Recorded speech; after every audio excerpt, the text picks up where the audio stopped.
Selamat pagi para kekasih Tuhan.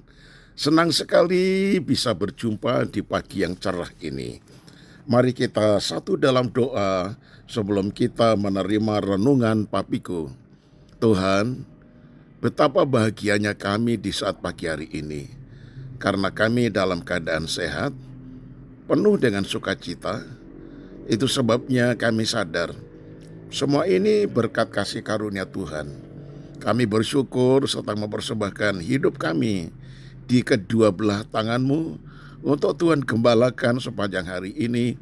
Tuhan membawa kami kepada air yang tenang dan rumput yang hijau, sehingga puaslah roh, jiwa, dan tubuh kami. Kami siap menerima firman dalam nama Tuhan Yesus. Haleluya. Amin.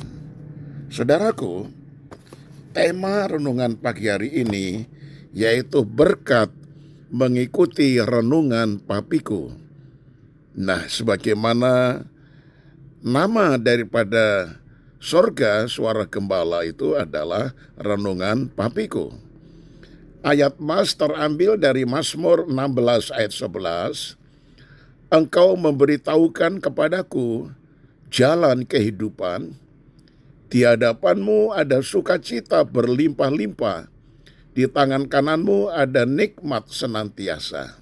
Nah, saudara, telah disampaikan dalam renungan-renungan sebelumnya bahwa Tuhan selalu menyediakan upah bagi orang-orang yang tekun dan setia. Setiap jerih lelah yang kita kerjakan untuk Tuhan itu tidak pernah sia-sia, karena dalam tiap jerih payah itu ada keuntungannya. Amsal 14 ayat 23 bagian A. Dan Paulus kembali menegaskan hal ini kepada jemaat di Korintus.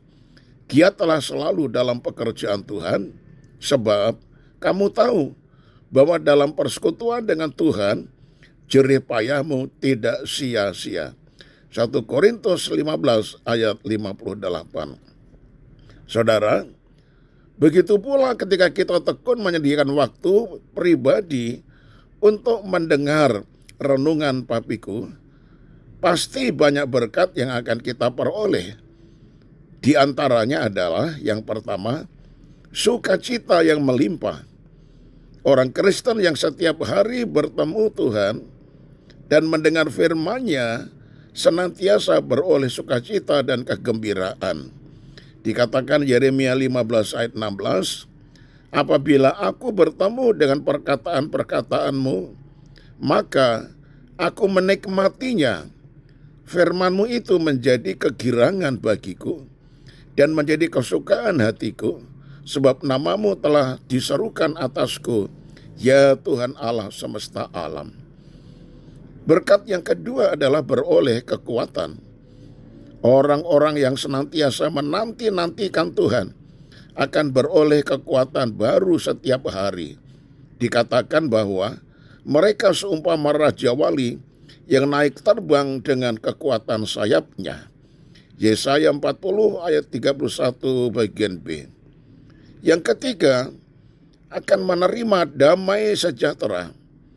Kalau kita mengizinkan Tuhan memimpin dan mengontrol hidup kita setiap hari, saudara, kita tidak lagi diliputi oleh kekhawatiran dan ketakutan, melainkan kita akan merasakan damai di dalam hati karena kita telah mendapatkan kepastian dan jaminan pemeliharaannya. Yang keempat, berhasil. Kunci untuk meraih keberhasilan adalah senantiasa merenungkan firman Tuhan baik siang dan malam, memperkatakan firman itu dan melakukannya seperti yang diperintahkan Tuhan kepada Yosua. Bacalah Yosua 1 ayat 8, Mazmur 1 ayat 1 sampai 3. Namun sayang sekali, banyak orang Kristen menyepelekan hal ini, berpikir bahwa keberhasilan hanya bisa diraih dengan kekuatan dan kepintarannya. Yang kelima, saudara, doa yang dijawab. Orang yang bergaul karib dengan Tuhan setiap hari dan tinggal di dalam Dia boleh mengklaim janji Tuhan dan memastikan bahwa doanya akan dijawab. Nah, bacalah Yohanes 15 ayat 7. Akhirnya saya tutup dengan kalimat ini. Jangan melewatkan hari tanpa bersaat teduh, yaitu mendengarkan renungan papiku, karena besar berkat yang disediakan. Haleluya. Tuhan Yesus memberkati kita satu dalam doa. Ya Tuhan, setiap pagi tak jemu-jemunya suara gembala dikirimkan kepada kami dengan tujuan supaya lewat renungan papiku ini kami beroleh berkat-berkat sebagaimana firman yang Engkau janjikan. Berbahagialah setiap kami yang rajin mengikuti dan kemudian memberikan respon secara positif.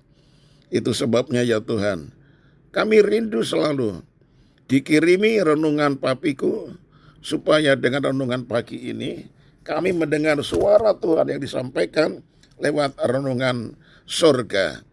Mari Tuhan, Engkau memimpin kehidupan kami sepanjang hari ini.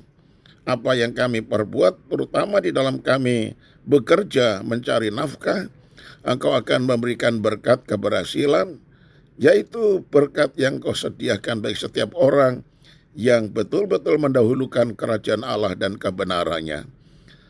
Keluarga kami serahkan di dalam naungan Tuhan. Jaga, lindungi, pelihara, dan berkati masing-masing. Kalau ada yang masih sakit, Tuhan jamah, Tuhan karuniakan kesembuhan yang sempurna. Kalau ada yang khawatir, takut akan masa depan, yakinkanlah bahwa Tuhan sudah menyediakan hari depan yang penuh dengan harapan. Segala pujian dan hormat bagi kemuliaan nama-Mu, hanya di dalam nama Tuhan Yesus kami alaskan doa ini. Haleluya. Amin. Nah, shalom saudaraku. Tuhan Yesus memberkati. Sampai berjumpa esok hari.